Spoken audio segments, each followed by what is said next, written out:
Chicago, 2011. A cop is murdered.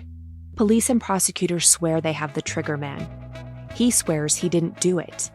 How far will each side go to prove they're right? Like it's just one bombshell after another, where you're like, what? The story of a PlayStation, a brain-eating amoeba, and the relentless pursuit of justice. Off Duty, out now. Listen wherever you get your podcasts. This message comes from Jackson. Taxes aren't something you can only think about once a year. With investments, planning for tax day is year-round. Fortunately, Jackson offers tax-efficient products. Visit jackson.com for more information on how our products can make your tax bill a little bit less painful. Jackson is short for Jackson Financial Incorporated, Jackson National Life Insurance Company, Lansing, Michigan, and Jackson National Life Insurance Company of New York, Purchase, New York.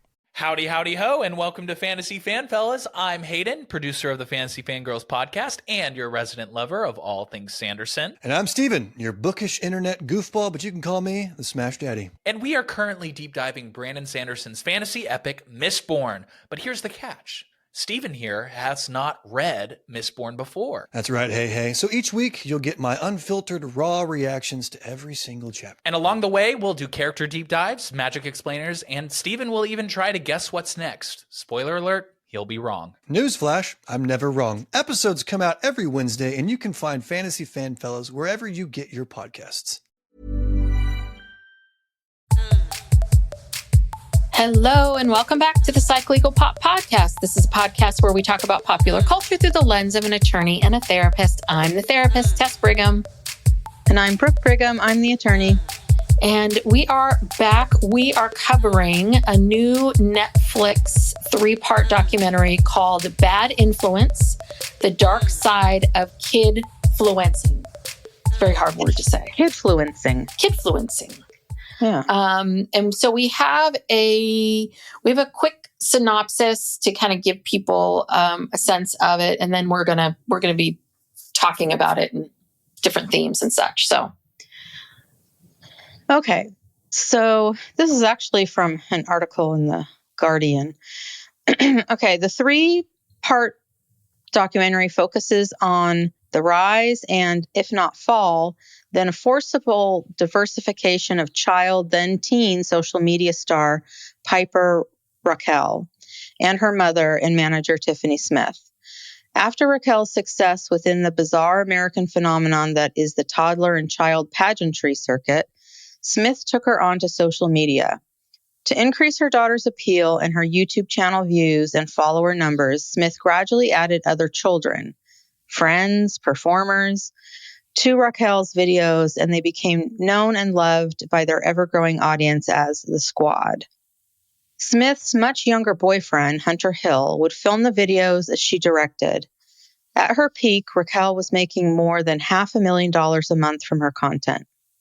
In 2022, 11 former members of the Squad filed a lawsuit against Smith and Hill, alleging violations of child labor laws, alongside being subject to inappropriate, offensive, and abusive treatment, including wildly offensive and sexually explicit comments from Smith. One former member, Corinne, says she remembers at the age of 12 or 13 going to a post office with Smith, who was sending off what appeared to be a package of Rockelle's underwear. When she asked why, she said Smith declared, "Old men like to smell it." Smith and Hill deny all allegations, and the lawsuit was settled last year without admission of any liability. Across 3 episodes, there are interviews with former performers, none of whom look old enough to be long out of their teens, if they are at all. We hear from family members who become increasingly concerned about the filming, and I'm going to start calling her Piper. I don't know. They call her by her last name. And Piper's apparent absence from school from the age of 8. And we meet the mothers of the children who took part. Builds a picture of a woman whose powers of manipulation and business savvy found an ideal home in the shadowy world of online content creation with children. The field operates on the margin between professional and domestic, so nobody can be sure where labor laws, for example, begin or end, or when allowing children to express themselves on camera for fun morphs into monetization. It is deeply murky as to whether monetization can ever be anything other than exploitation, or whether children expressing themselves on camera for fun can ever be benign, given what we know about the likelihood of predators in their potential audience. The program notes a study that found that 60% of content discovered on the computers of people sexually interested in children came from social media sites, and about 92% of an audience for teen girl influencers is likely to be adult men. Oh my God. Beyond that, of course, there are the shocking allegations about Smith's sexual behavior towards the children, which, if the claims are true, does not operate at shadowy margins, but is clearly wrong in every way. And the program touches on the power of people with Smith's apparent gifts for dividing, ruling, and gaslighting to create a cult-like group that even unsettled adults, soon forbidden to attend their children's filming sessions, were reluctant to leave for fear of the consequences. That said, it did feel that the question of parental responsibility was slightly glossed over by the filmmakers. It doesn't lessen the magnitude of Smith's crimes to ask as well where other boundaries lie. Okay.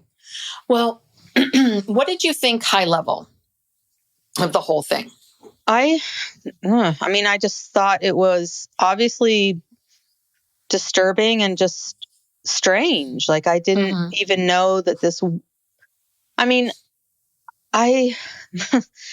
I just felt out of it. Like, I didn't really know that this world existed. I mean, I can recall, like, when my daughter was a preteen, she would watch some of these things. I think like the Logan Paul videos, and she would watch stuff on YouTube, but I feel like most of the stuff she was watching was like makeup tutorials and shopping hauls and get ready with me, that kind of thing. I don't feel like she was really into this type of thing, because it's really, the stuff that the kids are doing is really silly and goofy, and I guess it's fine because it's not the people who are consuming it are perverts. Yeah. You know what I mean? So it kind of doesn't matter what the kids are doing, because I'm not really sure how many other kids are really watching this. Yeah. I mean, 92% of that's what the stat was from The Guardian. 92% of teen girl accounts are followed by adult men. Well, let me see. What was that? It was 60% of content discovered on the computers of people sexually interested in children came from social media sites. And 92% of an audience for teen girl influencers is likely to be adult men. So, yeah, so 92% of the people who are watching these silly videos are adult men who, okay, so that means that no, actual kids don't find this entertaining. And that's why we don't really know about it, because our kids never watched it. Because I asked Max about it, I was like, do you know who Piper Rockelle is? Do you know this? Do you know the Squad? And he's looking at me like I'm speaking another language. He's like, what? No. And so I was like, okay, well, because Piper was born in 2007 and so was my son. So I thought, well, maybe there was some, he would be interested in this. And I know that Max over the years has watched like these boy videos of guys doing goofy things and like, hitting, doing all that kind of stuff. Like the Jackass video. Yeah, but he actually, it's funny, like by 12, 13, he was kind of over that. I mean, since then he's very into politics, but Max is like an old man. He loves to watch movies about World War II and eat soup. So his favorite food is soup. So he is kind of an old man in his own ways, but yeah, I mean, that's the other part that's really weird. It's like, why would anyone watch this who isn't like 8 or 9 years old? Who would find this entertaining unless and apparently not even 8 and 9 year olds are finding it entertaining, because they're really not watching. I mean, that 92%, that's crazy. That's insane. I mean, so to keep your audience, you have to make it increasingly more and more sexual. And that's what the mother Tiffany was doing. Yeah. She was just, she was making these kids make out with each other. Yes. These preteens make out with each other and she's sexually deviant also, because she was like sexually touching them inappropriately and trying to do inappropriate things. And so I guess she knows what sexually deviant people want. Oh yeah. I mean, Tiffany is diabolical. I mean, has there been another character that we've interacted with? This woman is truly diabolical and evil on so many levels. And one of the people that are interviewed is Tiffany's sister, Patience. And we meet Patience's wife, because the two of them have kids together, and each of their kids was part of the squad. And because they were Piper's cousin, there was this family relationship. And the only thing that we hear from Patience is their parents got divorced, and that there was a lot of anger from Tiffany around the time that their parents got divorced when they were kids. And that Patience herself had separated herself from Tiffany because she was difficult to deal with. And then it wasn't until like the pandemic and all that, and they got back together, and that's when they started spending more time, and the kids wanted to be part of this. But we never really did hear much more about Tiffany and Patience's childhood. I mean, I'm just fascinated, because there's got to be, I mean, my instinct is, and again, this is just, I have, my 2 cents, which is, to me, I feel like something happened to Tiffany. Like something, it's like, what happened to you, Tiffany, that got you to this place? Because, if both the sister and Tiffany were, if that was an issue, it would be a different story. It's just like something happened to Tiffany that didn't happen to Patience. This is not about their parents' divorce. Yes. This is something much deeper. But the sister really, to me, seemed very shut down. And there was something off about her too, I think. I think something happened to her too. She's just not acting out the way that Tiffany is acting out. And she, rightly so, does not want to talk about it. Yeah, it almost seemed like she was forced to be in this film. Yeah. Yeah. Because she didn't say much, really. Yeah, she definitely had this energy about her that was a bit closed off, but she was able to see Tiffany very clearly, for what was going on. So I don't know, but something happened. Something went wrong in all of this, because this is just, how do you get here? I mean, it's unbelievable.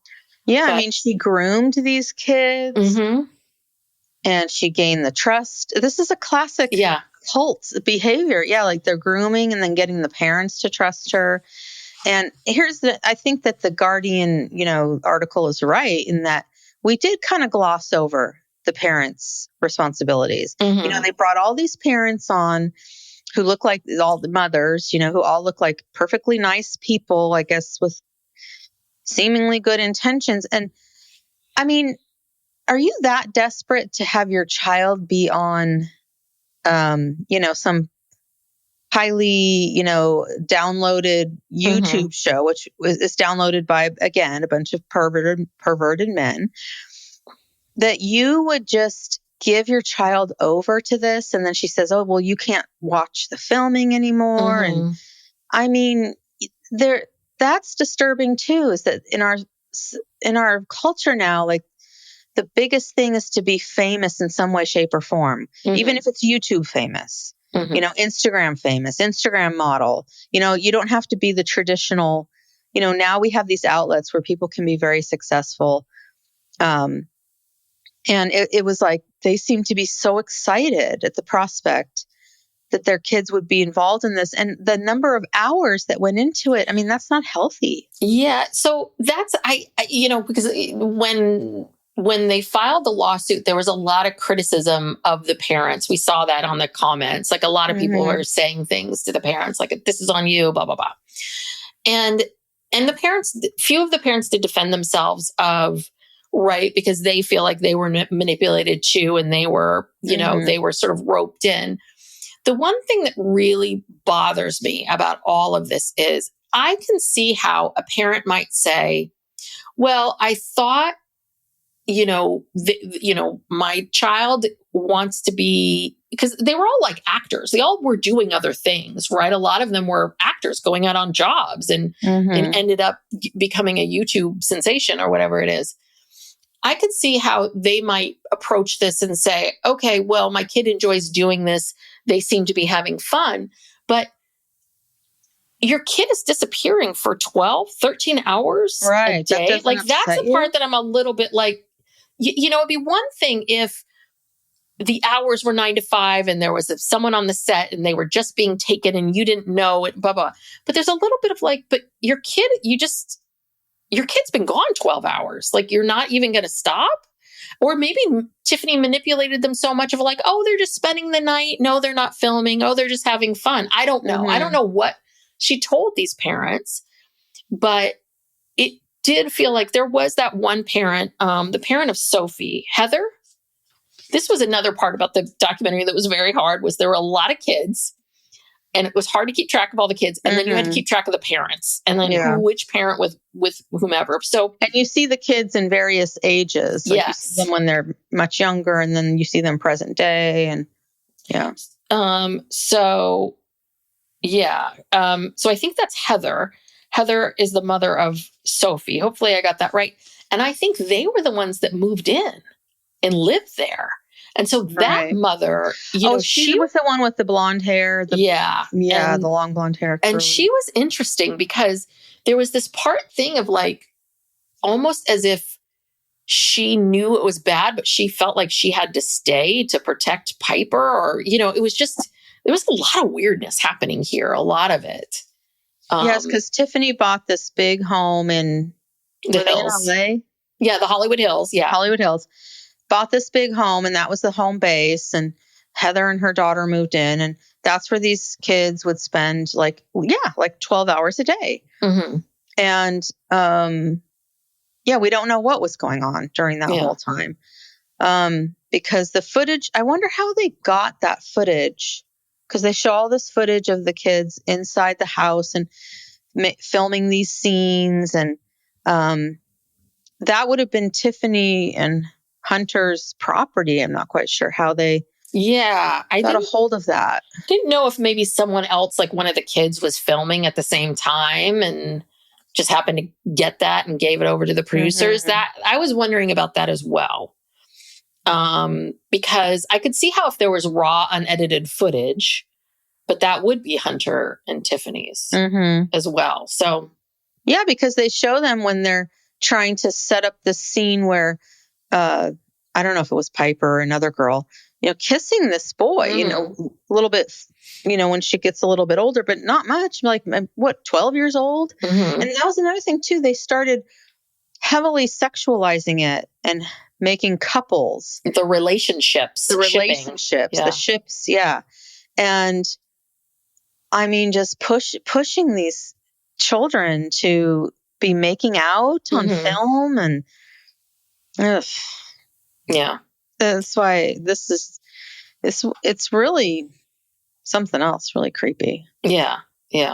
Well, it introduced us to a whole world of stuff that I just didn't know about. I didn't know that there was a Disney Channel, like that was a branch of Disney that's a YouTube channel where they had original programming, because that's how Piper started in the pageant circuit, and then she was on Dance Twins, which I'd never heard of. You were a Dance Moms person. I don't know what Dance Twins are. I don't know what Dance Twins is. It was Dance Twins, right? And then, and it's crazy how much a popularity. I mean, that's the part about all this, is how there are these pockets of just where you are a huge, big deal in the pockets of these people.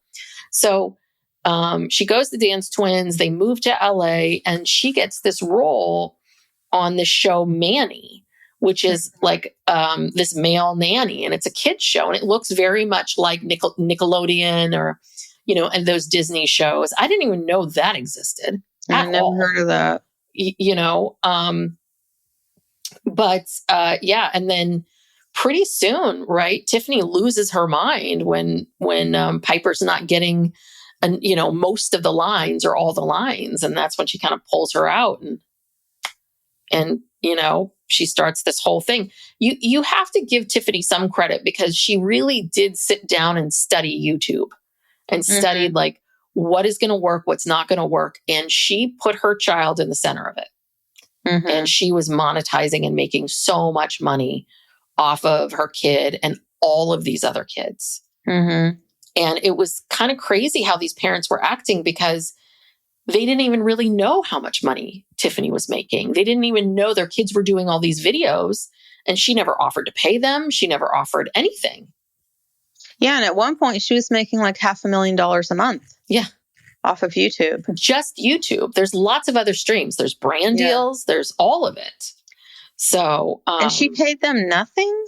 The sense that I get is they didn't really make much from those videos. I think what happened is they then would set up their own channels.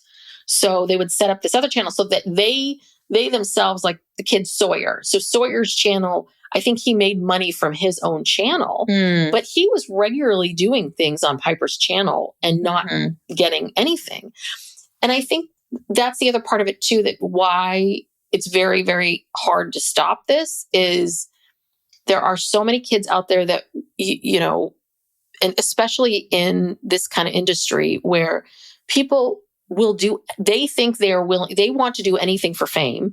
They will do anything. So even if the parents kind of stepped in and said, wait a second, this person isn't paying us, I think the kids would still be like, it's okay. It's okay. It's okay.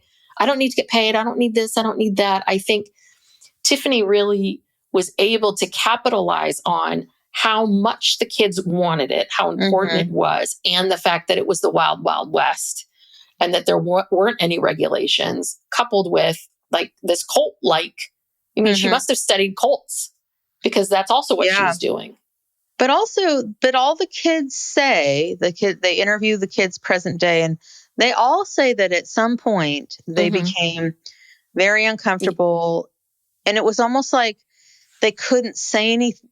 I felt like they felt that they couldn't say anything to their parents, like, I don't want to do this. And they certainly never told the parents until much later.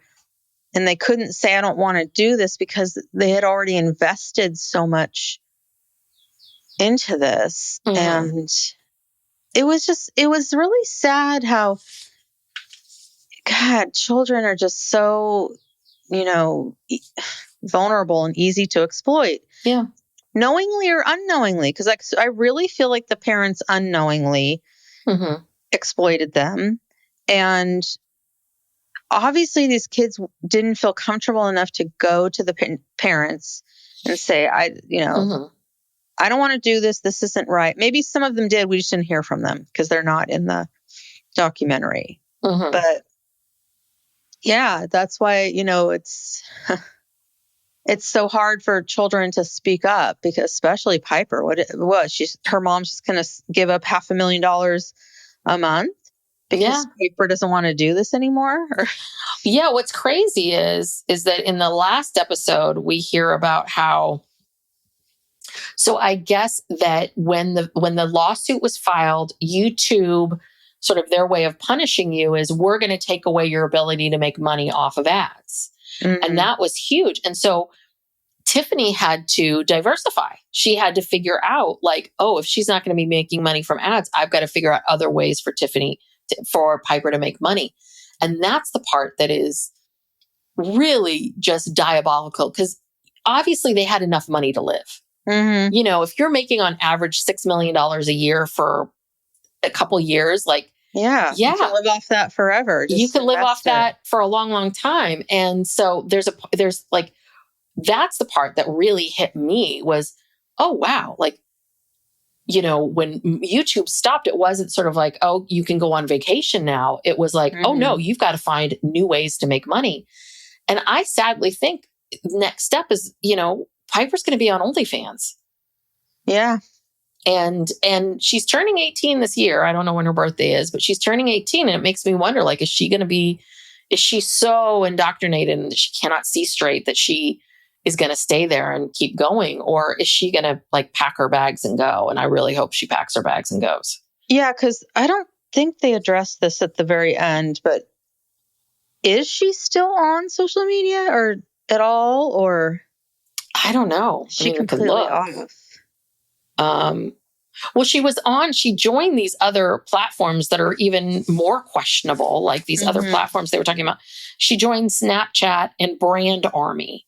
And Brand Army is this platform where you can be a minor to create content, but you have to be over 18 to subscribe.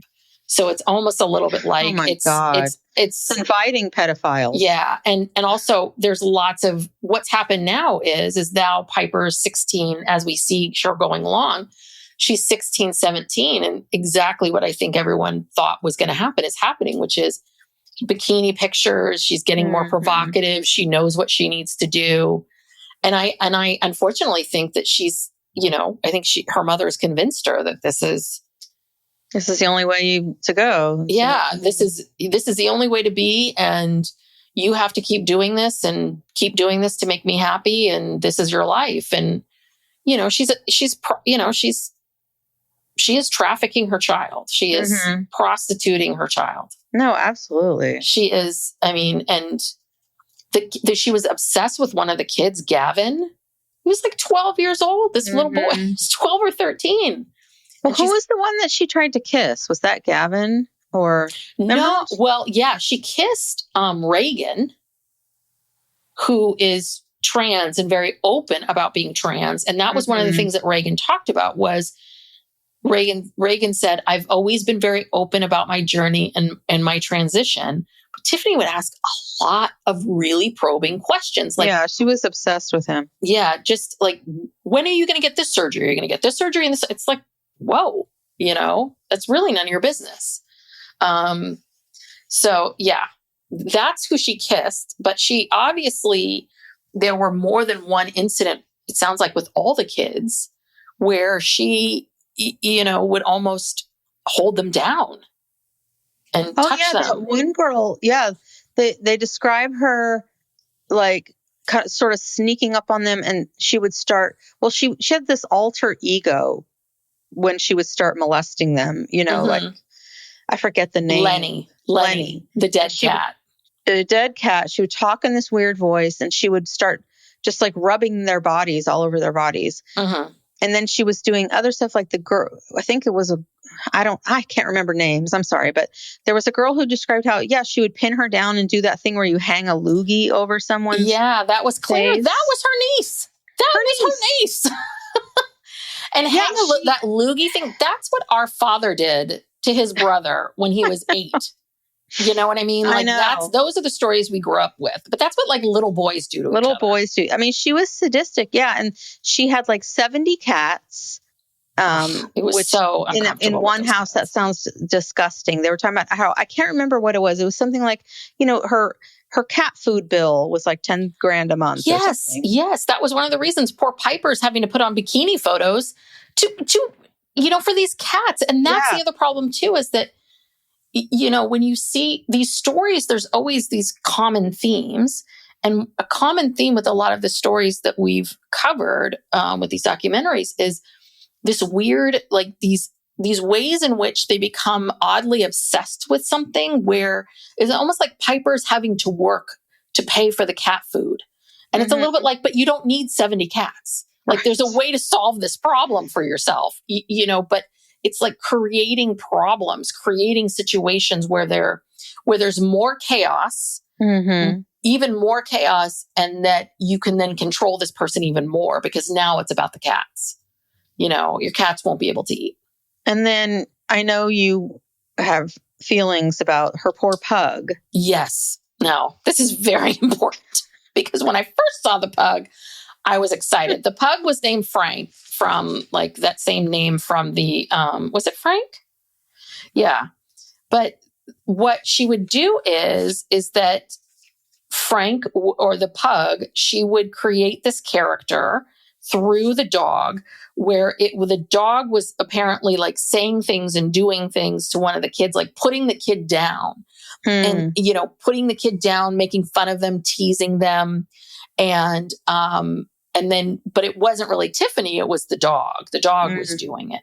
And you would hear these stories about, like there were all these kids that she was dealing with, and that she would get all the kids together and be like, okay, let's all be mean to so-and-so. And then so-and-so would walk in and not realize like why everyone's being mean to them. I mean, this is diabolical middle school girl bullying, and using a pug to do that. That is wrong. Pugs are not evil in any way, shape, or form. They do not have those evil thoughts. Poor Frank. Yeah. It was just, awful. Yeah. And then when people when family, parents or the kids or whoever would want to leave, they'd had enough, she would sabotage them. And she would, all of a sudden, their numbers and their YouTube revenue and whatever would just drop and plummet. And so I don't know what she was doing to make that happen. But like you said, she understood YouTube very well. Yes. And how to use it. And obviously she was doing something, messing with their numbers in some way. Yeah. Getting people to not watch, or maybe just telling all of Piper's people, Well, I think there was subscribe to them. That was part of it, because each time someone left, just like Scientology, they were like persona non grata, cannot talk to them. And then Piper would get on camera and say, okay, I'm unfollowing Sawyer now. I'm unfollowing Corinne, And I think it was that. But what they found was at the third episode, Sawyer's parents, they were showing the attorney. They're like, Sawyer left the squad, but no one publicly knew, but his number started dropping. So how is that possible? Yeah. That means that Tiffany and Hunter were doing something. And they said something, I'm so confused about this, but they said something about how like they'll embed these sites in porn sites or gambling sites so that... And then they get banned? Or YouTube flags them as inappropriate content. Oh. And then they don't get monetized, or they don't, there's I guess there's things to do, but because they took, Hunter was the videographer, because they took all of these, they had so much control. That's all they needed to do was just, okay, well, I'll just log in as you and I'll just, embed it in this porn site, and there you go. Oh yeah, they probably had all of their passwords and stuff. That was probably required that they had all the kids' passwords. So that makes sense. Yeah. One criticism I have about this, I have a couple, but one thing about this is, again, I know we say this a lot, but this could have been an episode or two. And it, because there is a certain point at which I can't just keep hearing about how awful Tiffany is. Like, I got it. She's terrible. But the other thing is they would introduce people and then they would disappear. Like, they introduced this woman, Ava. She's older. She looks like she's in her 20s. She's an influencer, and she auditioned for Dance Moms, and she's like a YouTuber. And she talked about growing up on YouTube. And then maybe we hear a comment from her again, and then that's it. And it's like, well, why do we need to, like, there was introduction of a lot of people that said 4 things. Yeah, it didn't really add anything. It didn't add anything. We don't need it. Obviously they're going to use all the people that are in the squad and part of this lawsuit, but it just became like excessive at some point with some of the stuff. Yeah. So. Look, filmmakers, you can really tighten all of this stuff up to 90 minutes to 2 hours. Yeah. So, but yeah, the whole crush thing was really, so disturbing. And so they interview this woman who I really like, Dr. Karen North. She's a clinical professor of communications at USC Annenberg. And what she talks about is, when parents do these kinds of things, when that pushing the kid to, these crushes and the relationships, and these kids are kind of like, I don't even know if I like this person. And now you're, dealing with a lot of adult stuff and you're 12. She says what it does is it violates their innocence. They're stuck between 2 worlds and they don't know which world is normal. And I think that was the part of it. What a lot of those kids talked about is, especially since they had been doing it since they were young, was a little bit of not really knowing, is this normal or not? Because they would see Tiffany and see how she acted out and the yelling and the inappropriate, but she would do it with Piper as well. So it's this weird thing with kids like going, but that's your mom. She's supposed to make you safe. She's an adult. Oh, you're doing that. Okay, then that's right. And what what this Dr. North is talking about is this being stuck in these two worlds of being a child and being an adult. But I also think about it in terms of like between what is reality and what is a YouTube video, right? Because if this is supposed to be their lives, if this is supposed to be reality TV, how much of this is really how they feel and how much of it is staged? And that can become a little overwhelming, right? When you're a kid, is this really how I feel? Are these real friendships? It's all staged. And so if as a kid, you're watching it thinking, oh, that's how real life is supposed to be. And if you compare it to your life, it's not that. And so, it's, I think, pretty harmful. But again, it's really not the kids that are watching this stuff. Yeah. I mean, I just can't get over that statistic. Yeah. I mean, what are we doing here? Yeah. So, and then another super disturbing thing, because Tiffany obviously knew very clearly. I mean, I don't think there's a doubt in my mind. She's mailing men Piper's underwear. And the other thing is we learn about Piper has a fan named Megan. Well, Megan isn't a young girl. Megan is an older man. And what's so weird about it is they still call this person Megan. And apparently, Megan sort of trying to pass themselves off as a young child. And then Megan starts sending Piper gifts, tons of gifts. Tiffany gets some kind of Chanel bag or some kind of Gucci bag. She's getting, Piper's getting laptops and all of these things, to the point where Tiffany would make Piper talk to Megan on the phone. And like, oh, Megan's on the phone. You need to thank them for the gifts. I mean, that's like, you're in the process of using your child. And you know exactly what Megan's up to. Come on, Tiffany. Yeah. Well, how does this young girl, Megan, have money for Chanel bags and, computers? Yeah. Well, and obviously it's like, hi, this is Megan. Come on. And then this other thing that got stuck in my mind was one of the kids was talking about how sometimes Piper, this was like 12, 13, 14, that Piper would start to get really upset and, exhausted and tired and would sort of push back on Tiffany. And that when that would happen is sometimes, Tiffany would be like, okay, we're not filming today. Piper doesn't want to. But, they also said that she would, that she and, when Piper got in these moods, she and Piper would leave the house and she would take her on these drives and they would disappear for a long time. And we had no idea where they were going, what they were doing at all. That I thought was very weird. Like, what is happening on these drives?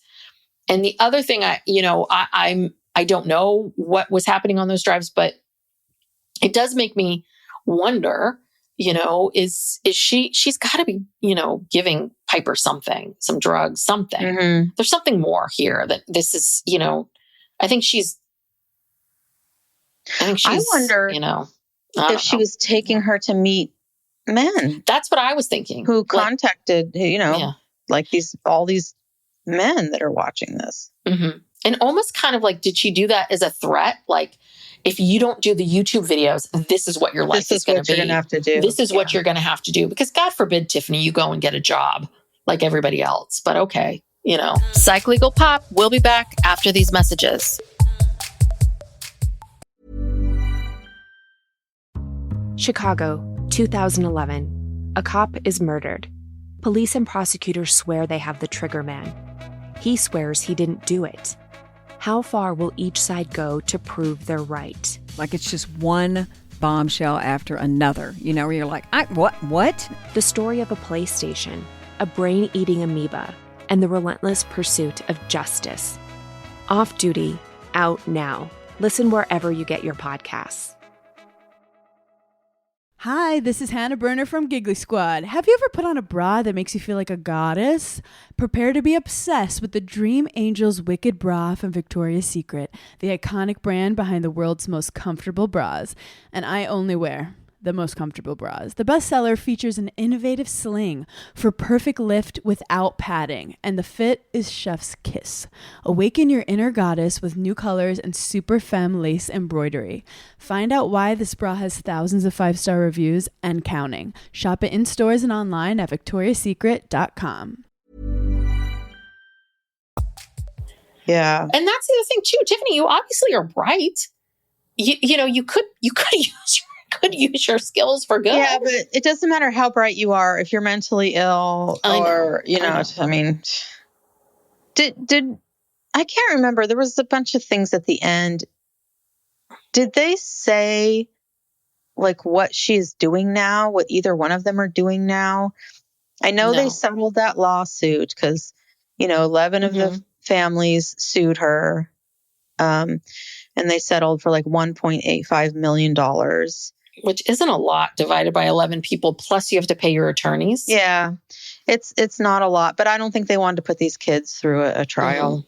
But yeah, I mean, where are they now? I mean, I didn't have time to look into this, but what is she going to do now? Because I'm sure she's already scamming somebody else because not everyone's going to see this documentary, Yeah. They're not going to know like what she's all about.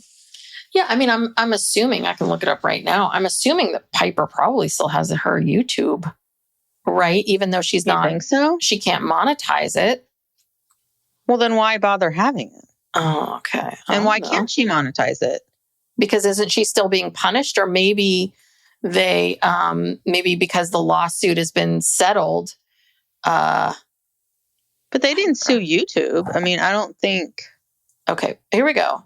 Yeah, she still has Piper Rockelle. She has 12.1 million subscribers. Oh my God. So this didn't do anything. No, and all of these videos, I'm just looking at some videos from her. She's, obviously now 17. She looks very adult in these videos. There's this video of her kind of like sexily dancing and her cleavage is shoved up and it says, "When he tries to act like he's my dad." 1.5 million views. Oh my God. Yeah, no, her next stop she's is singing. OnlyFans. Yeah, she's singing to this. Yeah. Oh, this is awful. It's like a lot of her sexy photo. She's got like the long nails. Oh my God. And then she's got these other friends who are wearing, young, so it pretty girls. Continues. These girls are now, I mean, it's like next stop mom talk, OnlyFans. No, I don't know. OnlyFans. Soon as she turns 18 on her 18th birthday, forget YouTube. We're going to OnlyFans. Yeah, I'm sure Tiffany's probably created a site for her and everything. Oh, she's just waiting for the birthday. Right. She just wants to press that button. Oh my gosh, This is terrible. And there's also, I saw in the videos, a response from that kid, Jensen. So one of the kids that was part of the squad, he was dating Sophie, and I guess they were actually a real couple. But Jensen, his mom wanted out. She didn't like what was happening. It was, she started having issues. And apparently she got together with some of the other moms and they felt like, okay, we need to approach Tiffany about this. So they got Jensen's dad to be the spokesperson. And Tiffany then gets him and really works her charm on him and convinces him that what they're doing is okay. And basically kind of gets Jensen's dad on her side. Mm-hmm. So much so that Jensen's mom decided, I've got to divorce this guy and get sole custody of my kid. Mm-hmm. But now Jensen won't talk to her. I mean, it's like that alienation thing. I mean, I don't know if he's 18 or not, but she's like, I lost my kid. Huh. I mean, that is awful. It is. Everything about this, I mean, it's so disturbing, and how this one woman can wreak so much havoc and is still doing it. I mean, she was sued and she had to pay almost $2 million, but It hasn't stopped her. Yeah. Well, that's the thing is that, right, there's these patterns where we see people and they target children because they're much easier to manipulate, you know, and get them very early. So she uses kids and she basically does what middle school, that's like classic middle school girl stuff, which is she would isolate everyone and like the parents. And then each time there would always be one parent that was in the doghouse. And so everyone would have to like gang up on that parent. And so there was such fear of being in the doghouse that you would go along with Tiffany. I mean, all this stuff that she does, her sister described it. She's like, she's a master at brainwashing people. She can get anyone to be on her side and then make everyone else turn on each other. Yeah. But one of the other things that Dr. North said that I thought was interesting is when kids are encouraged to do things they know are wrong or inappropriate. So there was a scene in which a boy like spilled water on his shirt. So he took his shirt off. And I think Claire was in the scene as well. So Hunter was getting Claire to take her shirt off. I mean, she's like 12 or 13 at the time. And she doesn't want to. And this is what she's saying, which is, when kids are encouraged to do things that they know are wrong or inappropriate, especially as a challenge, it confuses them. Kids understand adults are responsible for their well-being. So when adults interfere with that predictability of the world, of that safety, it interferes with the trust the kids have for the adult and the world in which they live in. So the damage that she did is the kids all talk about this. She damaged all of these children. Doesn't mean they can't get past it, but it really, I mean, one of the kids is sleeping with a knife by her bed. I mean, that's no joke. Yeah. And, this is really reminiscent of, I just saw a post the other day, talking about, Judy Garland, when she played Dorothy in The Wizard of Oz, and, they put her on all kinds of drugs, so she would, stay awake. They did all kinds of inappropriate things with her because she was like 17. Yeah. She did that role. And then of course she went on to have drug addiction problems and mental health problems her whole life. And, this is a tale as old as time with child actors. And this is no different. This is just the new frontier of child actors. And it's hard to find a child actor that did not have a lot of adversity, or at least some adversity, which is why we're also, we see Ron Howard and we're just like, oh my God, like, how did you turn out this way? It's very rare. Yeah. And, so it's really, really sad. And they do talk at the end about how, finally the laws are, we're starting to get some laws passed that address this and have the same kind of laws that were geared towards child actors. And even with the laws with child actors, they still struggle. But like here, because these things are being filmed not on a movie set, but in someone's house, it's much harder to regulate. Yes. On a movie set, you can regulate how many hours a kid is working, and you can make sure they have their schooling done. And that was the thing about Piper. Like, I think she probably dropped out of school a long time ago. And we don't know if she's ever been to school. I'm like, can she read or write? Yeah. I mean, I'm sure she can, but like, can she? I don't know. Yeah. And they referenced the, so this is, these laws go state by state, but they referenced the law that, Demi Lovato was a part of, where, that governs these influencers. So it says California's new child influencer laws expand protections for children who perform online content.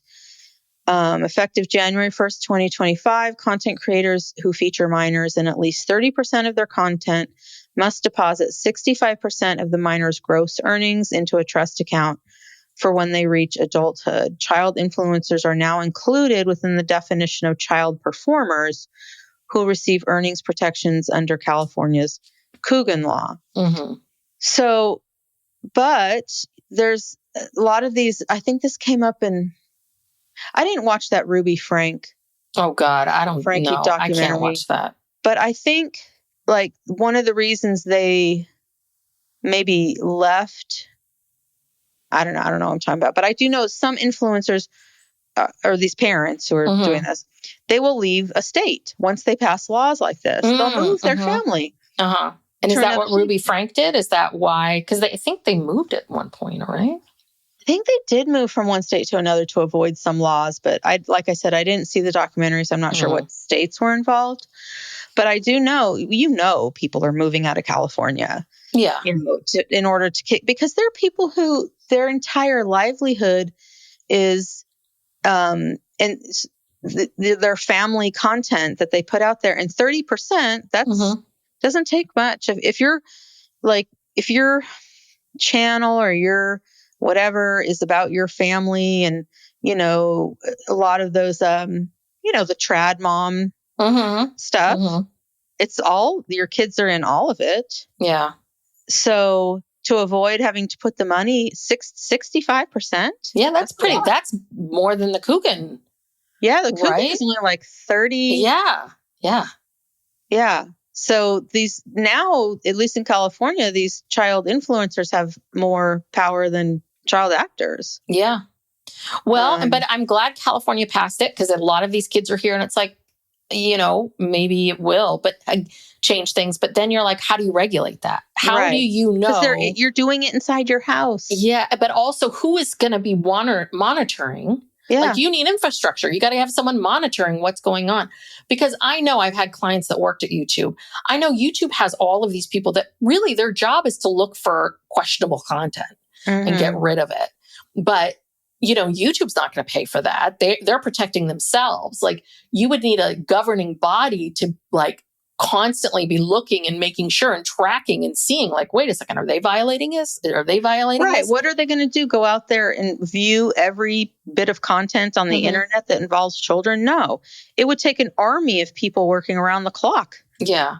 Yeah. And how do you enforce that 65%? Because then you would have to know what the numbers are that Piper's earning each month. Yeah. And then you would have to get 65%, like that kind of thing. That's also, that's very different. And, at least in the, in acting industry, right, there are unions. I mean, SAG, AFTRA, I don't know offhand. I would have to ask somebody who works with kids, but I don't know if your kid gets on a TV show, if part of SAG AFTRA is like, you now have to set up this separate bank account, and we need to see proof of it. And we need to see this, this, and this. And this is how, in order for your kid to be part of this union and working, we need to be seeing this. But the other thing that was brought up, and I think this is also another big problem with social media, is, as we've all talked about, which is like, when you are anonymous, you can do anything. You can be anything or do anything. And one of the things that Tiffany would do is Tiffany would get on Piper's accounts and Piper's phone and start bad mouthing like the other kids that are part of the squad that left as Piper. She bullied Claire, like her niece. She bullied these kids. She would talk shit about the other kids as Piper. And that's the other part of it too, which is that's very powerful, because again, just like this guy being Megan, right? Like what people are thinking is, oh, this is a fight between a 14-year-old and a 14-year-old, or this is like a kid and a kid getting into it. It's like, no, it's not. This is an adult pretending to be a kid to yell at you. I mean, to talk shit about you. Yeah.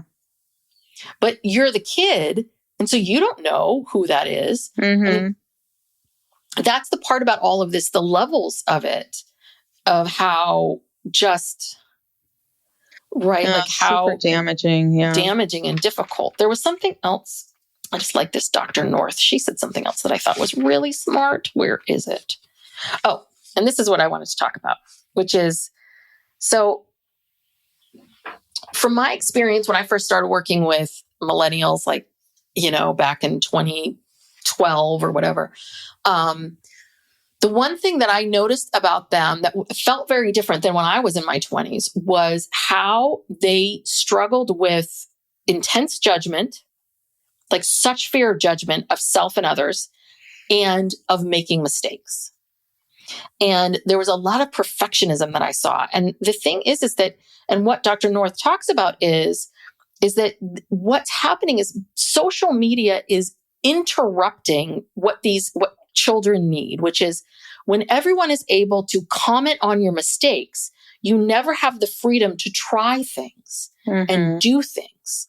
And that does not allow a child to really understand. And, if you keep doing these fake scenes that are about you, but not about you, it's like you never get a chance to deal with real emotions. And, this is a very extreme example, but what I saw with my clients was this real fear of making mistakes. Now, everyone, no one wants to make a mistake and it always looks bad, but I felt like because their lives were so out on display and because they were very used to being judged on this level all the time, I saw a lot of my clients that they feared taking chances. They feared looking foolish.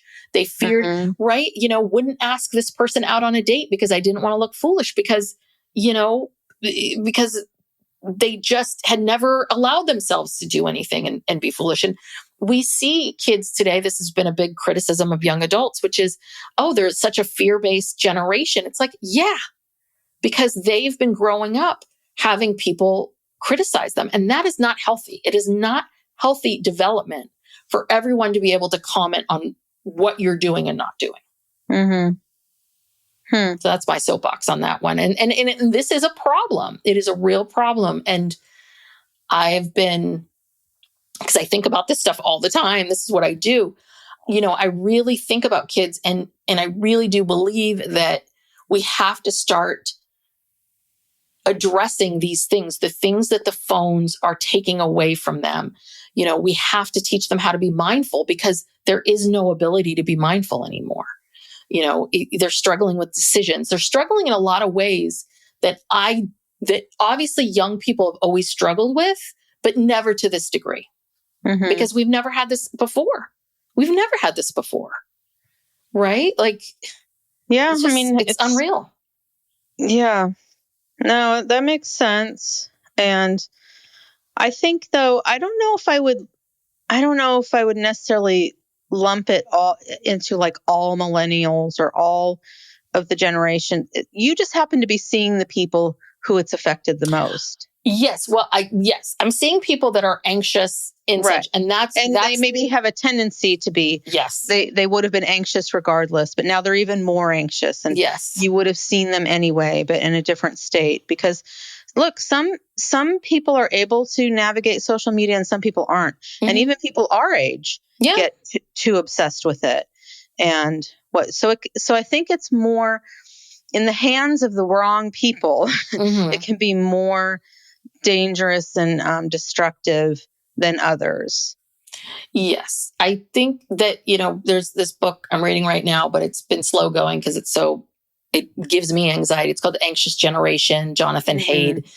And, what he really talks about is, and again, this isn't blaming the parents. I'm one of these parents too. We didn't know, but just the fact that we have overprotected kids in real life and underprotected them in online. That's like that's a Scott Galloway quote. Yeah. Okay. So that's one of his big thrusts, in this book that he's talking about. And that's absolutely, I absolutely agree with that. And I think that again, I think that obviously parents have to have more conversations. I wish I had more conversations with Max about social media. I just didn't know. Couldn't foresee this or where we were going. Is he on social media? Not really. Sorry. I mean, YouTube and all that kind of stuff. I mean, we do, we're always monitoring what he's watching and looking and seeing. That's right. He's not really on social media, but I do know, just talking to your kid about the internet, I did talk to him about if you Google certain words and what's going to happen and, all of those kinds of things. But I don't know, how has Layla dealt with it? I mean, Layla's navigated it pretty well. I think so. I think there were times like in high school where, maybe if she saw people doing stuff or that she wasn't included in, she didn't really ever I mean, this sounds like conceited. She's pretty popular. Yeah. So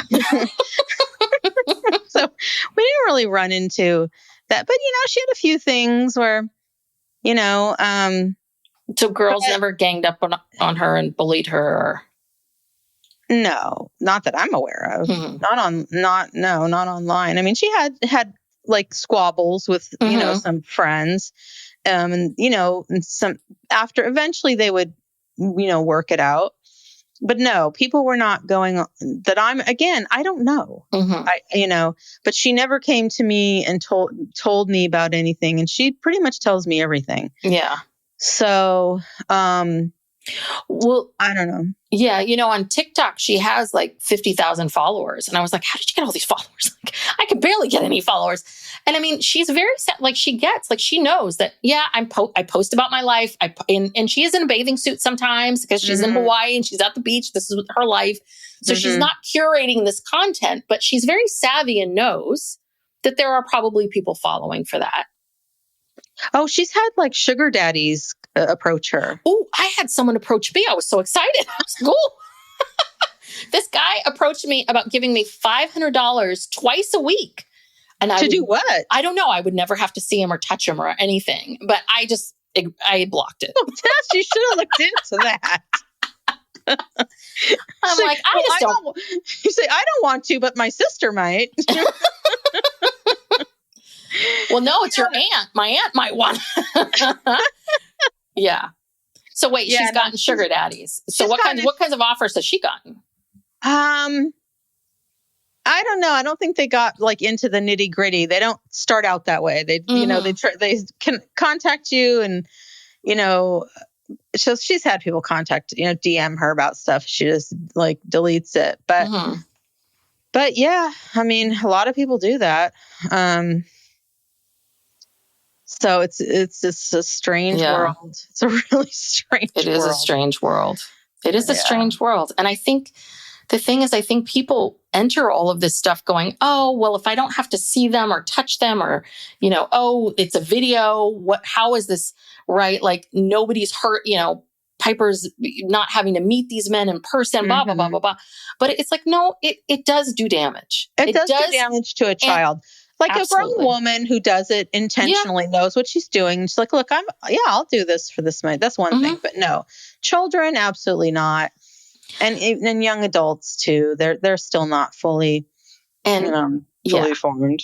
And so that's always, that's always concerning. But the other part of it too is, as we see, no matter what it is, it always escalates. Right? Like this behavior, whether it's drugs or sex, everything always has to escalate. And it's almost like with Tiffany too. She kept having to escalate. Like it was never about the money because they've earned enough money. It's like she keeps having to push some kind of line and with her kid and with herself too. I mean, the one thing was that I guess the FBI did contact her sister patients, and Ashley is patient's wife. They contacted the other parents, but I guess they couldn't move forward because, the federal government won't prosecute unless they know for sure they can win. Right. So there isn't enough information. It's the word of all these kids. Yeah. Who have similar stories. I mean, it's pretty damning. No, I know. I'm not saying it's not true, but it's he said, she said, she said, he said, it's right. It's problematic. Yeah. Wow. Oh, gosh. This makes me sad. This is just like, this is what our world is come to. I mean, I know, look, there's always been horrible things that happen, but this just seems too easy.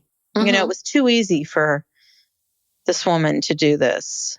It's way too easy. And that's part of I think that's part of the problem is it's way too easy. I think it's very easy to justify it. Again, I think it's very easy to justify a lot of it. I think it's very easy to stick your head in the sand and go, I think it's just young kids. I mean, the one thing is, especially with these I don't really watch a lot of these family channels, but anytime I see these clips, I'm like, this looks so stupid. Oh, they are. And so these shows, boring. These shows on these kids channels, they're so dumb. And I can't believe that kids think they're funny or who's watching them. Or maybe kids aren't watching them. Maybe it's just all the same pedophiles consuming all of this stuff. Yeah. I mean, I think some of that kid stuff shows are, sometimes they could be slightly clever or interesting. But yeah, and the thing was that by the time Max was, I want to say 8 or 9, maybe 10, he was done.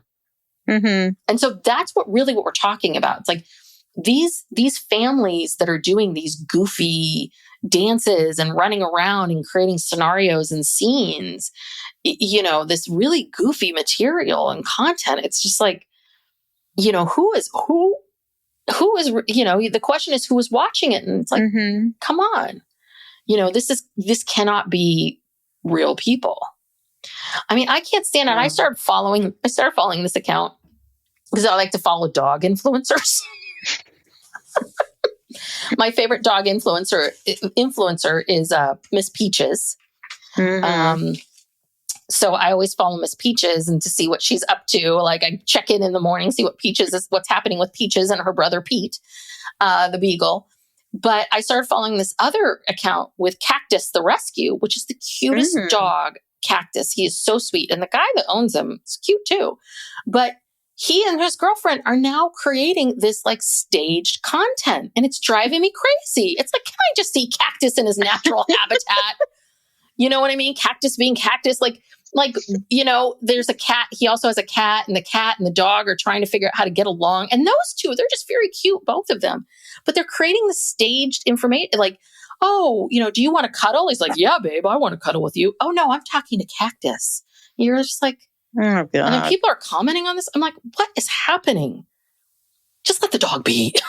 It's driving me crazy. Just want to check out the dog, make sure the dog's okay. Yeah. I just want to see dogs being cute and pugs running around and doing silly things and other dogs and rescues. I want to hear a heartfelt story once in a while about a dog that was rescued and now it's living its best life. That's what I want. I don't need staged content. Yeah. It's. Well, yeah, look, anyone out there who's, a parent and has to deal with this is, it's tough. Yeah. It's hard to know what to do. And it's hard to, there are some parents who stick to their guns, but a lot of parents just give in because, myself included, because it's with how much content, like how much social media, like what age do you get a phone? What age can you be on Instagram? What age can you do this or do that? And, they also kind of left us hanging out to dry, I just want to say, because it wasn't until 2023 until the Surgeon General came out and said, I don't think it's good to give these kids phones until they're 14. Like it took them 10 plus years to get a definitive statement. Now we have data. Okay, now here's the data. I mean, again, we're going to see data come out about COVID and how it affected young people and the impact of it in 20 years. Like, so they finally got the data. And so now they're finally kind of going, and that's really what happened with, Gen X parents that raise primarily Gen Z kids. Again, I'm not lumping everyone together, but that's kind of what what the general thing is. And that's why I say to parents, it's, we just didn't know. Like no one was, it was the wild, wild west. We didn't know, what this would impact. It still is because it's constantly changing. You know what I mean? Like they constantly are coming up with more and more stuff. And now with AI, mean, that is really scary because I have been fooled by several AI videos that I believed were true. And then I did a little research, found out they weren't. So it's really... Was it those really large, overweight people working in the factory? No, I knew that was AI. I knew that was AI. No, one of them was, I saw this video that showed R. Kelly walking out of a prison, with flanked by some, lawyer-looking people, and it had a thing on it that says R. Kelly's released from prison. And he's going up to this podium to address this crowd of people. And I'm like, what the fuck? I thought he was sentenced to like 25 years to life. Why is he out of prison? And so I started Googling and I found out, no, this is a fake video. Mm-hmm. But I think a lot of people see this stuff and they believe it and they don't doubt, they don't question it. They don't go research it. And I mean, I'm seeing stuff more and more on Instagram all the time that's clearly AI. And sometimes it's good AI. And then you have to like investigate and see, is this real? That's really scary. Very, very scary. So now we have to, we're manufacturing stuff. Yeah. Yeah. No, it's scary. It is very, very scary. And, you know, the more we manufacture stuff, the less that we have to deal with real people and real feelings and real emotions. And the more we, you know, and people think it's always been that way. People think like, this is the way to go. Let's systematize things. Let's make things easy. And it always comes back to people just don't want to deal with the messy shit of life. And life is messy. People are messy. They're going to let you down. They're going to disappoint you. And they'll also do amazing things too. And it's like, God, just live. I want to say one quick thing about these parents though. I do feel for some of these parents in the sense that like, some of these kids really started this themselves. It wasn't like, I think some of these parents pushed their kid into it, but it sounded like a lot of those kids, if I think about Sawyer's parents, like, it sounds like he was 9 years old. He starts this channel. He's really into it. He wants to do it. And then he comes along and says, I have this great opportunity. And again, I think your kid being gone for 12 to 13 hours is concerning, but there is that piece of, as a parent, you want to foster your kid's interests. You want to, you don't want to be like, no, Sawyer, you can't be a star. You want to foster that. And so that's another piece of with the parents where it is tricky, right? At what point do you say to your kid, I'm going to be the parent here? And no, I know you've been working on this for the last 6 years, 7 years, but you're done. I mean, that's what happened. It sounds like that's what happened to that kid, Gavin. It sounds like those parents just yanked him right out. Good for them. Good for them because But now he won't speak to he's the one who won't speak to No. That's someone, that's Jensen. Okay. I know there's a lot of these kids. So, Gavin was the kid that, Tiffany was hitting on and that she and Gavin, he had this relationship, the ship with Piper. And then the parents, I think, kind of got wind of things and yanked him out and never spoke to her again. Wow. Oh, yeah. Well, pray for the children. Yes. And let's hope that they find something on Tiffany and prosecute her. She needs to be behind bars. She really does. She and Hunter. My opinion. Yeah. Well, hopefully she's not out there continuing to victimize people. But I think she is.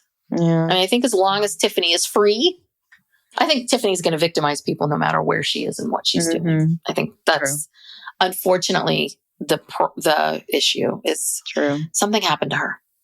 Something happened to her. Something.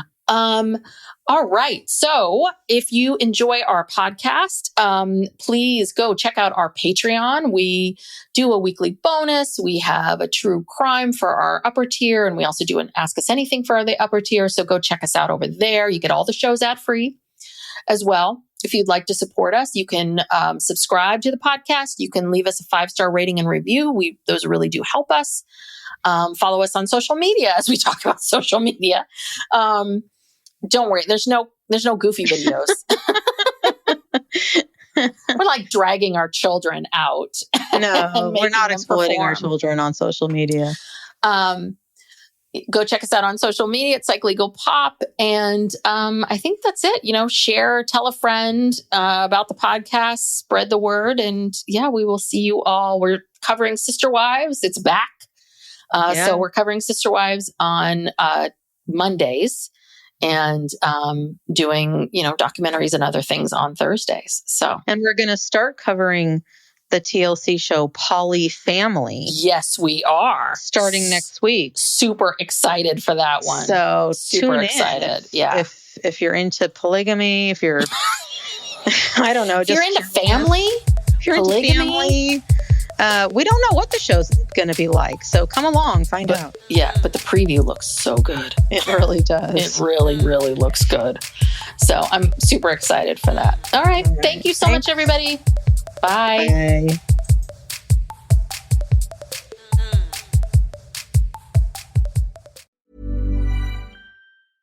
Hi, this is Hannah Burner from Giggly Squad. Have you ever put on a bra that makes you feel like a goddess? Prepare to be obsessed with the Dream Angels Wicked Bra from Victoria's Secret, the iconic brand behind the world's most comfortable bras.